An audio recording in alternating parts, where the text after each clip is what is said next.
சென்னை அசோக் நகரில் நிலவொளி டிரஸ்ட் சார்பில் ஏழை எளிய மக்களுக்கு பல்வேறு நலத்திட்ட உதவிகள் வழங்கப்பட்டன. சென்னையில் நிலவொளி டிரஸ்ட் ஜெனரல் சார்பில் நலிவுற்ற ஏழை எளியவர்களுக்கு பல்வேறு நலத்திட்ட உதவிகள் வழங்கப்பட்டன. இந்நிகழ்ச்சியில் அமைப்பின் தலைவர் புனிதவள்ளி தலைமை வகித்தார். கவிஞர் முத்துராமன் நிகழ்ச்சியை தொகுத்து வழங்கினார்.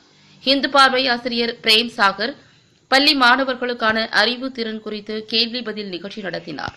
முன்னதாக மங்களவாதிய நிகழ்ச்சியுடன் தொடங்கிய இந்த விழாவில் காவல்துறை உதவி ஆணையாளர்கள் பிராங்க் டி ரூபன், ராஜசேகர், சமூக ஆர்வலர் MS நித்யானந்தம், பத்திரிகையாளரும் தூய்மை பாரதம் இயக்கத்தின் ஒருங்கிணைப்பாளருமான VS ராமன், ஸ்ரீ சாய் இல்லத்தின் இயக்குநர் ஜெயலட்சுமி, சட்ட போராளி ரவி ஆகியோர் நிலவொளி டிரஸ்ட் சமூக பணிகளும் அதன் மூலம் பயன்பெறும் பயனாளிகள் குறித்தும் அமைப்பின் தலைவர் புனிதவள்ளி அவர்களின் சமூக பாணிகள் குறித்தும் பாராட்டி பேசினார்கள்.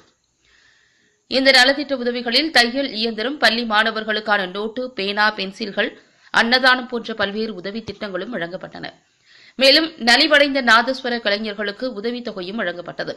இந்த நிகழ்ச்சியில் தொழிலதிபர்கள் SK மணி, ரவிச்சந்திரன், ஊடக உரிமை குரல் பொதுச் செயலாளர் தமிழன் வடிவேல், கொளத்தூர் நண்பன் ஆசிரியர் சத்யா, நிலவொளி டிரஸ்ட் பொருளாளர் LK மூர்த்தி, செயலாளர் ராஜேஷ் உள்ளிட்ட 500க்கும் மேற்பட்ட சமூக ஆர்வலர்கள் கலந்து கொண்டனர்.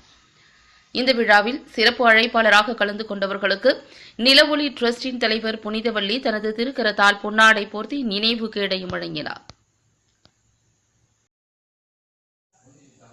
தொடர்ந்து உடனுக்குடன் அப்டேட்டுகளை தெரிந்து கொள்ள நமது கொளத்தூர் நண்பன் சேனலை சப்ஸ்கிரைப் செய்து சோசியல் மீடியாக்களையும் ஃபாலோ பண்ணுங்க.